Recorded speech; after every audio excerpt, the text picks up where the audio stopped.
হ্যাঁ, কিছু বলবে? আমি এসব কি শুনতেছি? যা শুনতেছে ঠিক শুনতেছে। কিন্তু কেন? কেন বুঝতেছো না? একটা বাঁশ যদি ফেটে যায়, এটা হাজারোবার বাঁধলে না এটার জোড়া লাগে না, তেমনি আমাদের এই সংসারটাও ফাটল ধরে গেছে, এটা কোনোদিন আর জোড়া লাগবে না।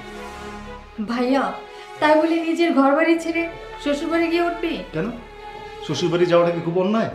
তোর বোর পাল্লায় পড়া তো দেখি তোর বিবেক বুদ্ধি সবকিছুর মধ্যে ঘুনে ধরছে। হ্যাঁ, আমার বিবেক বুদ্ধি সবই গেছে, কারণ মানুষ বিয়ের পর সংসার করে বউর সাথে, তাই বউর কথাই শুনতে হয়, যেমনটা তোমার বড় ছেলে শুনে।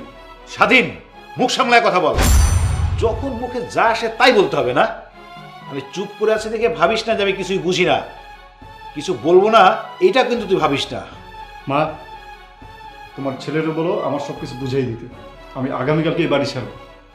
আর হ্যাঁ, আমার জন্য দোয়া করো। মা, তোমার ছেলের মাথা তো একবারে নষ্ট হয়ে গেছে, আমার কিছুই ভাল লাগতেছে না।